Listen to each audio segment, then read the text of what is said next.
ప్రభువు పేరట మీ అందరికీ శుభాభివందనములు. ఈరోజు మన అనుదిన వాక్య ధ్యానమైన ఎడారిలో సెలయేళ్లలోని వాక్యం. ప్రియులారా, మిమ్మల్ని శోధించుటకు మీకు కలుగుచున్న అగ్ని వంటి మహాశ్రమను గూర్చి మీకేదో ఒక వింత సంభవించున్నట్లు ఆశ్చర్యపడకుడి. క్రీస్తు శ్రమలలో మీరు పాలివారై ఉన్నంతగా సంతోషించుడి.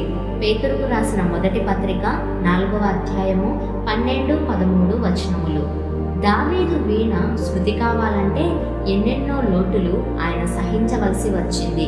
శ్రావ్యమైన స్వరమెత్తి కృతజ్ఞతాస్తుతులు చెల్లించే మనసు రావాలంటే ఎడారిలో ఎన్నో రోజులు వేచి ఉండాలి.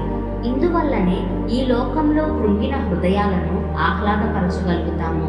మన తండ్రి ఇంటిని గొప్ప చేయగలుగుతాము. యెషయి కుమారుడు లోకారంభం నుండి ఎవరూ రాయలేనంత గొప్ప కీర్తనలను రాశాడంటే ఆయనకున్న యోగ్యత ఏమిటి? దుష్టులు చెలరేగినందువల్లనే దేవుని సహాయం కోసం అర్థింపు బయలువెడలింది. దేవుని విశ్వాస్యతను గురించిన ఆశ ఆయన విమోచించిన తరువాత ఆయన కరుణాశీలతను ప్రస్తుతించే స్తుతి పాటగా పరిమళించింది. ప్రతి విచారము దావీదు వీణలో మరొక తీగ, ప్రతి విడిపింపు మరొక పాటకి ప్రాణం. బాధ తొలగిన ఒక పులకరింత, దక్కిన ఒక దీవెన, దాటిపోయిన ఒక కష్టం, గండం, ఇలా ఏ చిన్న అనుభవం దావీదుకు కలిగి ఉండకపోయినా ఈనాడు ఒక్క కీర్తన కూడా మనకి ఉండేది కాదు. దేవుని ప్రజల అనుభూతులకి అద్దం పట్టి ఆదరణనిచ్చే ఈ కీర్తనలు మనకి లేకపోవడం ఎంత నష్టమయ్యేది మనకి.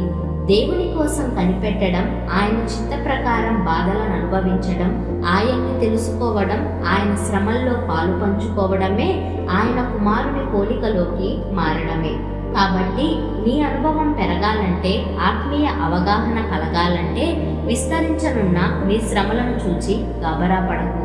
వాటితో పాటే దేవుని కృప కూడా నీ పట్ల విస్తరిస్తుంది. ఎందుకంటే పరిశుద్ధాత్మ ఊపిరి నిన్ను క్రొత్త సృష్టిగా చేసినప్పుడు చలనం లేని రాయిలాగా చేయలేదు. నీ హృదయానుభూతుల్ని ఇంకా మృదువుగా, పదిలంగా ఉంచింది. పౌలుని దేవుడు నమ్మకమైన వానిగా ఎంచాడు కాబట్టి తన పరిచర్యకు నియమించాడు.